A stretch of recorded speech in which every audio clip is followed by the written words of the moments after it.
Halo teman-teman, DC Lapangan ancam blokir rekening kita kalau tidak bayar tagihan, lawan balik saja. Assalamualaikum warahmatullahi wabarakatuh. Bagaimana kabar teman-teman? Semoga tetap sehat selalu, tetap dilancarkan rezekinya, dan bisa dapat pertolongan Allah untuk bisa melunasi semua hutang-hutang teman-teman. Amin amin ya rabbal alamin. Nah, di video kali ini saya akan bahas tentang DC Lapangan lagi ya teman. Jadi ada salah satu DC Lapangan yang mengancam akan memblokir rekening kita kalau tidak bayar tagihan. Nah, ini bagaimana solusinya? Jadi saya buat video ini khusus buat yang punya permasalahan seperti ini. Jadi mohon simak video sampai habis ya teman. Nah, yang pertama kita harus tahu jika memblokir rekening itu tidak semudah yang bisa teman-teman pikirkan. Itu sangat sulit jalurnya teman. Jadi teman-teman harus paham tentang masalah ini. Yang pertama, kita bisa memblokir rekening orang jika orang ini terbukti melakukan penipuan atau fraud ya teman. Jadi tidak bisa memblokir rekening atas dasar kita tidak bayar tagihan, itu tidak masuk akal sekali. Dan kalau umpamanya kita ingin blokir rekening kan kita harus ke bank ya teman, dan di bank kita harus melampirkan bukti bahwa kita terbukti melakukan penipuan atau melakukan tindakan-tindakan yang melanggar hukum. Nah, ini wajib ada. Nah, DC pinjol tidak akan bisa melampirkan ini ya teman, karena DC pinjol cuma sebatas menagih kita dan tidak akan bisa memblokir rekening kita.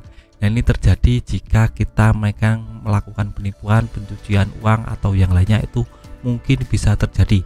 Tapi kalau kita cuma tidak bayar tagihan, itu tidak mungkin diblokir rekeningnya oleh yang namanya DC pinjol, karena dia tidak punya kuasa atas itu. Cuma dari pihak bank saja yang bisa melakukan ini. Jadi teman-teman harus paham ini, jangan sampai cemas atau malah takut duluan. Teman-teman harus paham tentang seluk-beluk masalah dulu, harus paham tentang masalah ini, jadi teman-teman bisa tenang ke depannya. Terus untuk itu gimana bang solusinya? Nah, kalau solusinya teman-teman sudah paham tentang masalah ini, langsung saja digas developernya, bilang saja silahkan blokir nomor rekening saya tidak takut, seperti itu ya teman.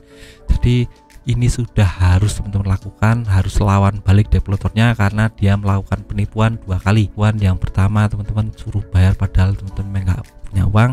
Yang kedua, dia mengancam akan memblokir rekening padahal dia tidak punya kekuatan untuk memblokir rekening. Nah, ini harus teman-teman pahami dan teman-teman langsung tegas bilang saja seperti itu. Jangan pernah takut atau malah terintimidasi dengan penagihan-penagihan developer.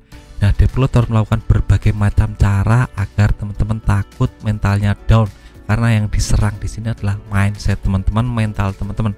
Jadi jangan pernah takut atau malah frustasi kalau sampai mengancam-ancam akan memblokir rekening, akan memasukkan teman-teman ke penjara atau membawa polisi ke rumah teman-teman atau menyisa aset teman-teman. Itu tidak benar semua. Saya jelaskan di sini tidak benar semua, jadi jangan pernah takut. Teman-teman harus fokus, ini cuma masalah perdata, tidak ada satu delik hukum pun yang akan mengganggu teman-teman. Teman-teman akan aman ke depan karena ini cuma masalah keuangan. Dan jangan anggap sepele masalah keuangan, cuma masalah kita tidak bayar, tapi kalau kita punya uang di kemudian hari kita bisa melunasinya. Jadi ini cuma masalah momentum saja, tidak sampai ada delik hukum yang akan mengganggu teman-teman atau bergesekan dengan teman-teman. Jadi teman-teman lebih aman ke depannya. Yang sudah video singkat dari saya, penjelasan saya agar teman-teman lebih paham dan tidak takut masalah ini dan lebih bersemangat dalam hidup. Jangan kendor ya teman.